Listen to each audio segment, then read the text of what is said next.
प्यारे बच्चों, आज हम हरिवंश राय बच्चन की कविता आत्म परिचय का तीसरा भाग प्रस्तुत करने जा रहे हैं। जिन विद्यार्थियों ने हमारे पहले दो भाग नहीं देखे हैं वो साथ में लिंक दिए हुए हैं, जहां आई का निशान लगा हुआ है उस पर क्लिक करके आप पहले दो भाग भी देख सकते हैं। तो आइए हम शुरू करते हैं तीसरा भाग।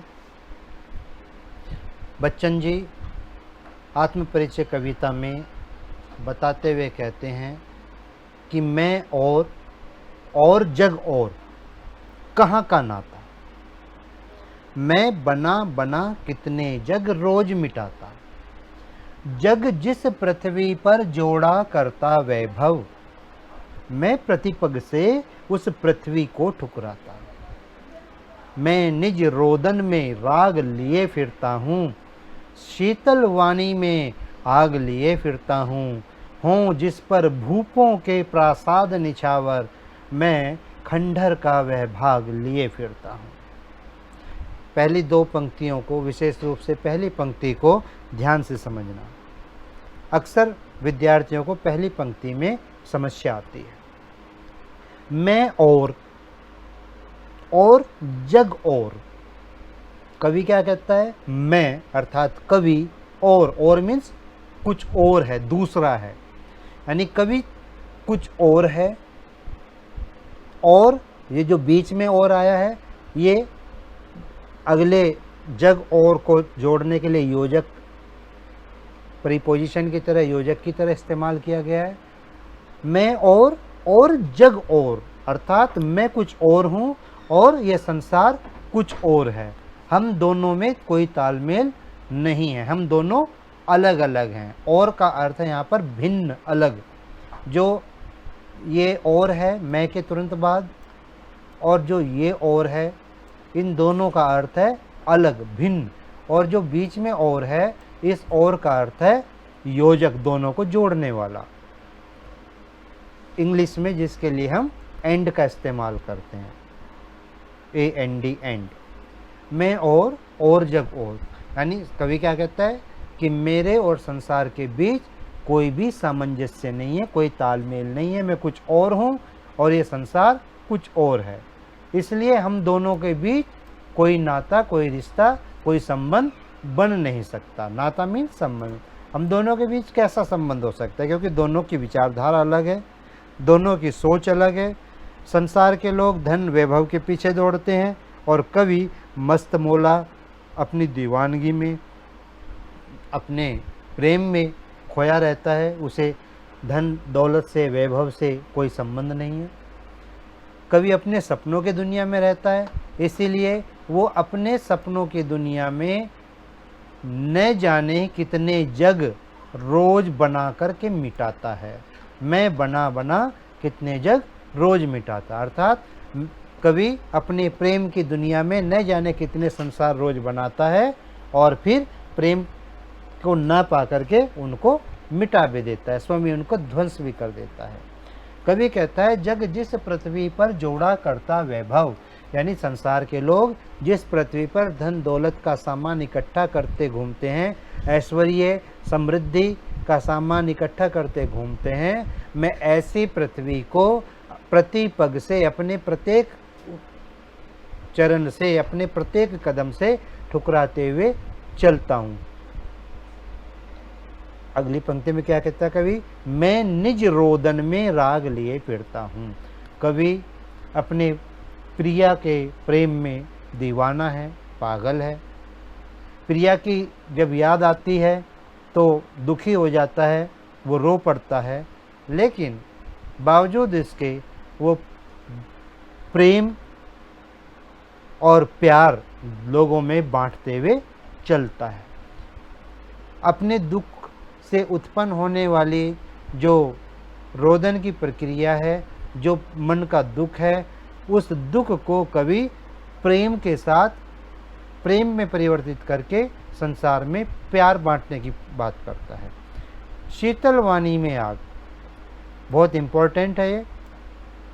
शीतल वाणी में आग, अर्थात कवि प्रेम पूर्वक शांत भाषा में जो बात कहता है उस बात में भी आग जैसा तेज होता है।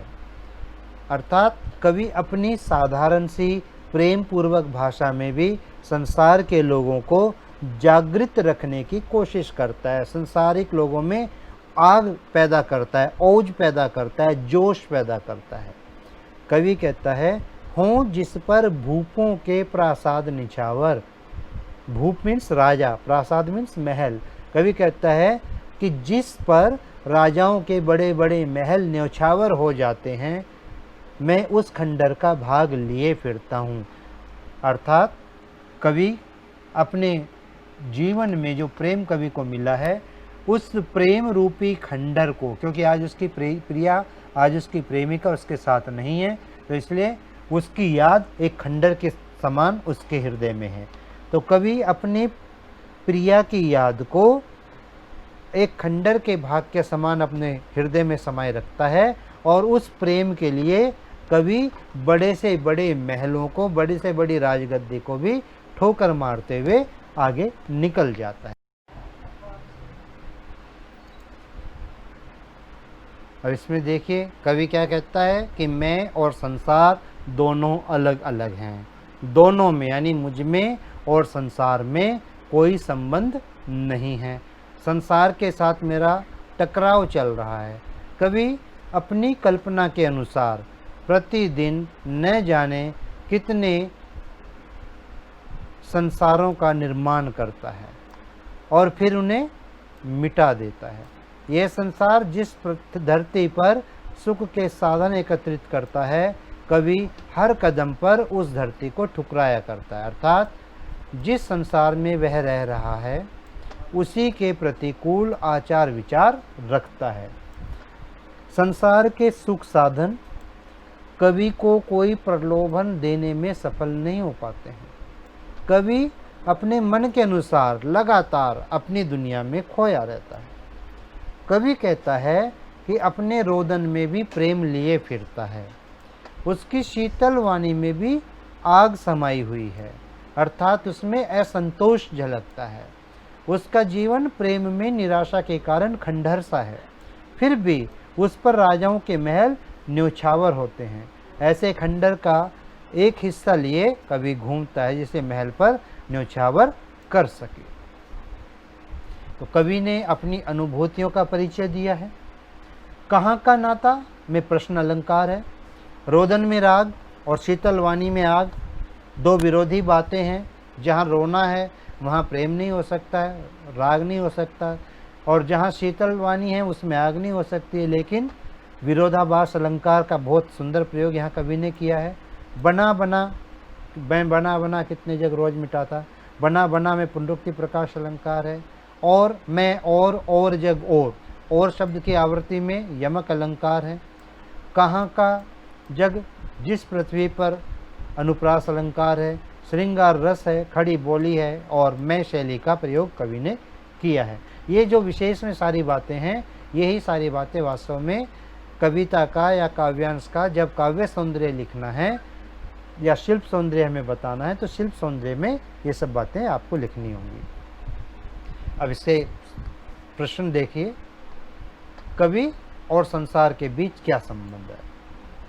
कवि और संसार के बीच क्या विरोधाभास है? शीतल वाणी में आग लिए फिरता हूँ से कवि का क्या तात्पर्य है? कवि के पास ऐसा क्या है जिस पर बड़े बड़े प्रासाद न्यौछावर हो जाते हैं? और जग और का भाव स्पष्ट कीजिए। शीतल वाणी में आग लिए फिरता हूँ का भाव सौंदर्य स्पष्ट कीजिए, और काव्यांश का शिल्प सौंदर्य स्पष्ट कीजिए। हम पहला प्रश्न करते हैं, कवि और संसार के बीच क्या संबंध है? देखिए, कवि और संसार के बीच कोई संबंध नहीं है। संसार में संग्रह वृत्ति है और लेकिन कवि में नहीं है। कवि अपनी इच्छा अनुसार अपना अलग ही एक संसार बनाता है और मिटाता है।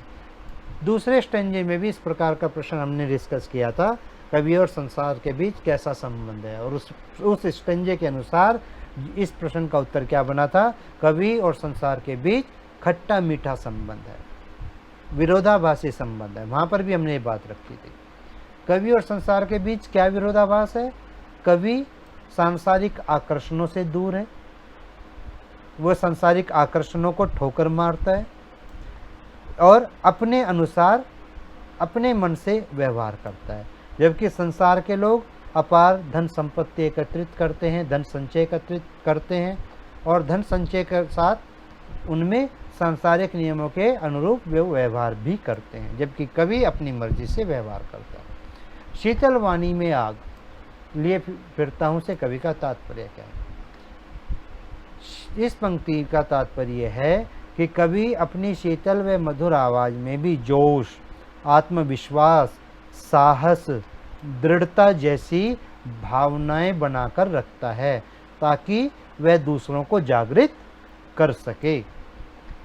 कवि के पास ऐसा क्या है जिस पर बड़े बड़े राजप्रासाद न्यौछावर हो जाते हैं?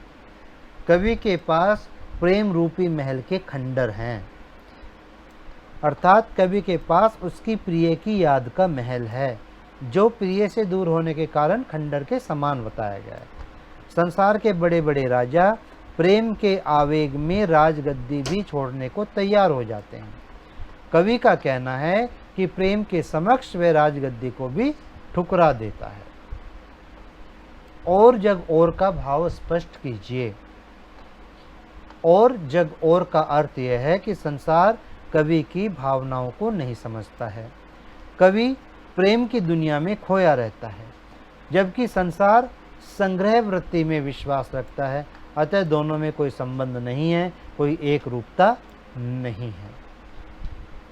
शीतल वाणी में आग लिए फिरता हूँ का भाव सौंदर्य स्पष्ट कीजिए। इस पंक्ति का भाव यह है कि कवि शीतल और मधुर आवाज में भी जोश, आत्मविश्वास, साहस, दृढ़ता जैसी भावनाएं बनाए रखता है ताकि वह अन्य लोगों को भी जागृत कर सके। काव्यांश का शिल्प सौंदर्य स्पष्ट कीजिए। कवि ने श्रृंगार रस की अभिव्यक्ति की है। जग जिस पृथ्वी पर जोड़ा करता वैभव पंक्ति में विशेषण विपर्यय अलंकार है। कहाँ का नाता में प्रश्नालंकार है। बना बना पुनरुक्ति प्रकाश अलंकार है। कहाँ का जग जिस पृथ्वी पर प्रतिपग शब्द युग्मों में अनुप्रास अलंकार है। और शब्द की आवृत्ति बहुत ही प्रभावी बन पड़ी है और शब्द के प्रयोग में यमक अलंकार है, जिसके अर्थ हैं भिन्न और एक योजक के रूप में प्रयोग किया गया है। लिए फिरता हूँ की आवृत्ति में मस्ती एवं लयात्मकता आ गई है, खड़ी बोली का प्रभाव है और सबसे बड़ी बात कवि ने मैं शैली का इस्तेमाल किया है। अगला स्टेंजा देखिए। मैं रोया इसको तुम कहते हो गाना, मैं फूट पड़ा तुम कहते छंद बनाना। क्यों कवि कहकर संसार मुझे अपनाए, मैं दुनिया का हूँ एक नया दीवाना। मैं दीवानों का वेश लिए फिरता हूँ, मैं मादकता निश्शेष लिए फिरता हूँ। जिसको सुनकर जग झूम झुके लहराए, मैं मस्ती का संदेश लिए फिरता हूँ। मैं रोया उसको तुम कहते हो गाना। कवि कहता है कि अपने प्रेम के दुख से, वियोग से दुखी होकर जब मैं व्याकुल होता हूँ, रोता हूँ और उस दुख को प्रकट करता हूँ, तो संसार के लोग उसे कहते हैं कि मैंने एक गाना लिखा है, मैंने एक गाना तैयार किया है। और जब अपनी प्रिया के याद में मैं फूट फूट करके रोने लगता हूँ, तो लोग कहते हैं कि मैंने एक बहुत सुंदर छंद का निर्माण कर दिया है, बहुत सुंदर कविता का निर्माण कर दिया है।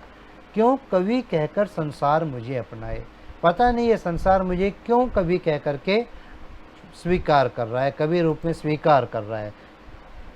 बच्चन जी खुद को कवि नहीं मानते, वो अपने आप को एक दीवाना समझते हैं। मैं दुनिया का हूँ एक नया दीवाना।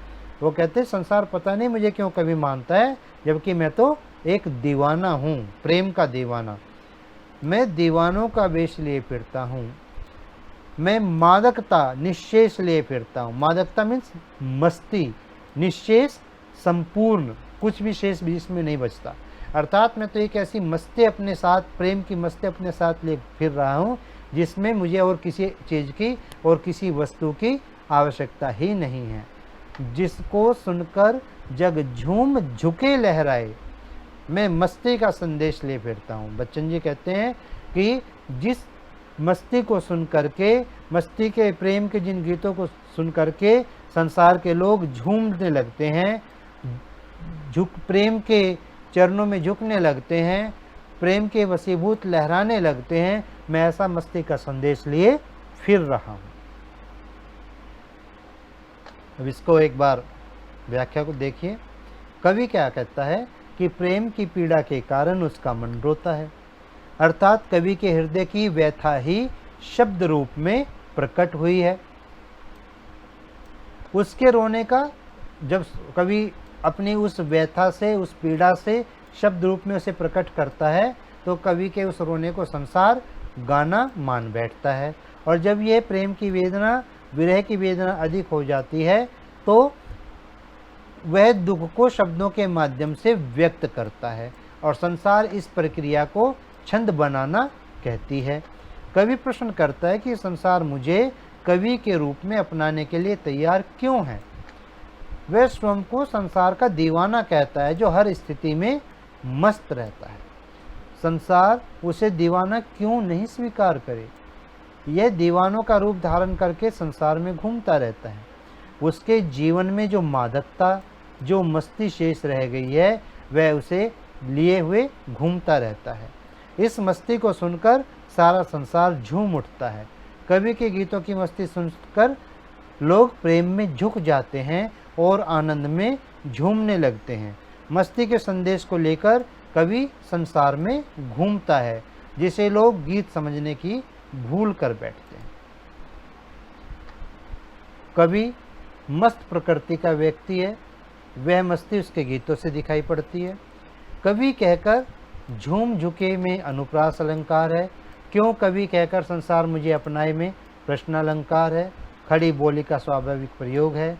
मैं शैली, छंद बनाना के माध्यम से कवि के जीवन में जो दुख की असीमता है उसका बोध होता है। श्रृंगार रस की अभिव्यक्ति हुई है। लिए फिरता हूँ कि आवर्ती गयता में वृद्धि करती है और तत्सम शब्दावली की प्रमुखता है। कवि की किस बात को संसार क्या समझता है, कवि स्वयं को क्या कहना पसंद करता है और क्यों, कवि की मनोदशा कैसी है, कवि संसार को क्या संदेश देता है और संसार पर उसकी क्या प्रतिक्रिया होती है। कवि कहता है कि जब विरह की पीड़ा के कारण वह रोने लगता है तो संसार उसके रुदन को गाना समझता है। अत्यधिक वेदना जब शब्दों के माध्यम से फूट पड़ती है तो संसार उसे छंद बनाना समझ लेता है। कवि स्वयं को क्या कहना पसंद करता है और क्यों, कवि स्वयं को कवि के बजाय दीवाना कहलवाना पसंद करता है, क्योंकि वह अपनी असलियत जानता है। उसकी कविताओं में दीवानगी है, जो उसके प्रिय के प्रति उपजे प्रेम के कारण है। कवि की मनोदशा कैसी है, कवि की जो मनोदशा है दीवानों के जैसी है। कवि अपनी मस्ती में चूर है, उसके गीतों पर दुनिया झूमती है, झुकती है, लहराती है। कवि संसार को क्या संदेश देता है और संसार पर उसकी क्या प्रतिक्रिया होती है। कवि संसार को प्रेम की मस्ती का संदेश देता है और संसार, इस संदेश पर संसार झूमता है, झुकता है और आनंद से लहराता है।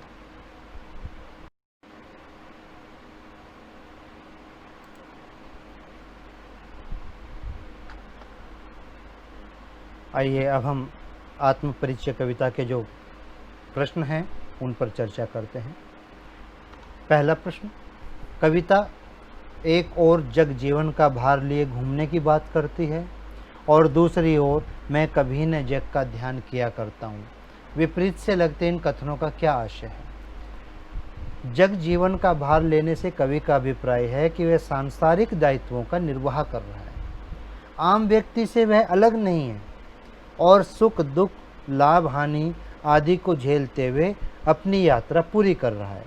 दूसरी तरफ कवि कहता है कि वह कभी संसार की तरफ ध्यान नहीं देता। यहाँ कवि सांसारिक दायित्वों की अनदेखी की बात नहीं करता, अपितु संसार की जो निरर्थक और अलाभकारी गतिविधियाँ हैं उनकी अनदेखी की बात करता है। वह संसार की निरर्थक बातों पर ध्यान न देकर केवल प्रेम पर केंद्रित रहता है। आम व्यक्ति सामाजिक बाधाओं से डरकर कुछ नहीं कर पाता, कवि सांसारिक बाधाओं की परवाह नहीं करता। अतः इन दोनों पंक्तियों के अपने ही निहितार्थ हैं, दोनों पंक्तियों का अपना अलग अर्थ है और दोनों ही के अलग संदर्भ हैं, तो ये एक दूसरे के विरोधी न होकर एक दूसरे के पूरक हैं। जहाँ दाना रहते हैं वहीं नादान भी होते हैं। कवि ने ऐसा क्यों कहा है? नादान यानी मूर्ख व्यक्ति सांसारिक मायाजाल में उलझ जाता है। मनुष्य इस मायाजाल को निरर्थक मानते हुए भी इसी के चक्कर में फंसा रहता है। संसार असत्य है, मनुष्य इसे सत्य मानने की नादानी कर बैठता है और मोक्ष के लक्ष्य को भूलकर संग्रह वृत्ति में पड़ जाता है। इसके विपरीत कुछ ज्ञानी लोग भी समाज में रहते हैं जो मोक्ष के लक्ष्य को नहीं भूलते, अर्थात संसार में हर तरह के लोग रहते हैं। तीसरा प्रश्न देखिए, मैं और जग और कहाँ का नाता। यहाँ और शब्द की विशेषता बताइए। यहाँ और शब्द का 3 बार प्रयोग हुआ है, अतः यहाँ यमक अलंकार है। पहले और में कवि अपने आप को आम व्यक्ति से अलग बताता है। वह आम आदमी की तरह भौतिक चीज़ों के संग्रह के चक्कर में नहीं पड़ता। दूसरे और के प्रयोग में संसार की विशिष्टता को बताया गया है, यानी संसार में आम व्यक्ति सांसारिक सुख सुविधाओं को अंतिम लक्ष्य मानता है। यह प्रवृत्ति कवि की विचारधारा से अलग है। और तीसरे और का प्रयोग संसार और कवि में किसी तरह का संबंध नहीं है, यह दर्शाने के लिए किया गया है। अगला प्रश्न, शीतल वाणी में आग के होने का क्या अभिप्राय है। इस प्रश्न को दूसरे तरीके से भी, दूसरे ढंग से भी पूछा जा सकता है। शीतल वाणी में आग लिए फिरता हूँ, इस कथन से कवि का क्या आशय है। अथवा आत्मपरिचय में कवि के कथन शीतल वाणी में आग लिए फिरता हूँ का जो विरोधाभास है उससे स्पष्ट कीजिए। कवि ने यहाँ विरोधाभास अलंकार का प्रयोग किया है। कवि की जो वाणी है यद्यपि शीतल है, परंतु उसके मन में विद्रोह, असंतोष का भाव प्रबल है। वह समाज की व्यवस्था से संतुष्ट नहीं है, वह प्रेम रहित संसार को अस्वीकार करता है। कवि कहता है जिस संसार में प्रेम नहीं है वो संसार जीवित रहने योग्य नहीं है, रहने लायक नहीं है। अतः अपनी वाणी के माध्यम से अपनी असंतुष्टि को व्यक्त करता है। वह अपने कवित्व धर्म को ईमानदारी से निभाते हुए लोगों को जागृत करता है।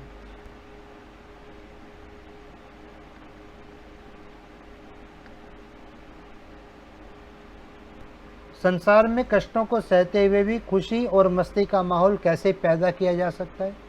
मनुष्य सामाजिक प्राणी है और सामाजिक प्राणी होने के नाते मनुष्य हर संबंधों का निर्वहन करता है। उसे जीवन में अनेक तरह के कष्टों का सामना करना पड़ता है। कष्ट सहना मानव की नियति है। सुख दुख समय के अनुसार आते जाते रहते हैं। मनुष्य को दुख से परेशान नहीं होना चाहिए, क्योंकि दुखों के बिना सुख की सच्ची अनुभूति नहीं पाई जा सकती। अतः मनुष्य को संतुलित और सकारात्मक दृष्टिकोण अपनाकर जीवन को उल्लासपूर्ण बनाना चाहिए। निरंतर काम में लगे रहकर कष्टों को बुलाया जा सकता है। आत्मपरिचय कविता में कवि हरिवंश राय बच्चन ने अपने व्यक्तित्व के किन पक्षों को उभारा है। आत्मपरिचय कविता में कवि हरिवंश राय बच्चन ने अपने व्यक्तित्व के निम्नलिखित पक्षों को उभारा है। नंबर 1, कवि अपने जीवन में मिली आशाओं और निराशाओं से संतुष्ट है। नंबर 2, वह अपनी धुन में मस्त रहने वाला व्यक्ति है। नंबर 3, वह संसार को मिथ्या समझते हुए लाभ हानि, यश अपयश, सुख दुख को समान समझता है। नंबर 4, कवि संतोषी प्रवृत्ति का है। वह वाणी के माध्यम से आक्रोश प्रकट करता है। आत्मपरिचय कविता का प्रतिपाद्य बताइए या प्रतिपाद्य लिखिए। आत्मपरिचय कविता के रचयिता का मानना है कि स्वयं को जानना दुनिया को जानने से ज़्यादा कठिन है। समाज से व्यक्ति का नाता खट्टा मीठा तो होता ही है। संसार से पूरी तरह निरपेक्ष रहना संभव नहीं। दुनिया अपने व्यंग्यबान तथा शासन प्रशासन से चाहे जितना कष्ट दे, पर दुनिया से कटकर मनुष्य रह नहीं सकता, क्योंकि उसकी अपनी अस्मिता, उसकी अपनी पहचान का उत्स, उसका परिवेश, उसकी दुनिया है। वह अपना परिचय देते हुए लगातार दुनिया से अपने दुविधात्मक और द्वंद्वात्मक संबंधों का मर्म उद्घाटित करता चलता है। वह पूरी कविता का सार एक पंक्ति में कह देता है कि दुनिया से उसका संबंध प्रीति और कलह का संबंध है, उसका जीवन विरुद्धों का सामंजस्य है। आत्मपरिचय कविता को दृष्टि में रखते हुए कवि के कथ्य को अपने शब्दों में प्रस्तुत कीजिए। आत्मकथ्य कविता में कवि कहता है कि यद्यपि वह सांसारिक कठिनाइयों से जूझ रहा है, फिर भी वह इस जीवन से प्यार करता है। वह अपनी आशाओं और निराशाओं से संतुष्ट है। वह संसार से मिले प्रेम व स्नेह की परवाह नहीं करता, क्योंकि संसार उन्हीं लोगों की जयकार करता है जो उसकी इच्छा अनुसार व्यवहार करते हैं। वह अपनी धुन में रहने वाला व्यक्ति है। कवि संतोषी प्रवृत्ति का है। वह अपनी वाणी के जरिए अपना आक्रोश व्यक्त करता है। उसकी व्यथा शब्दों के माध्यम से प्रकट होती है तो संसार उसे गाना मानता है। वह संसार को अपने गीतों के माध्यम से प्रसन्न करने का प्रयास करता है। कवि सभी को सामंजस्य बनाए रखने के लिए कहता है।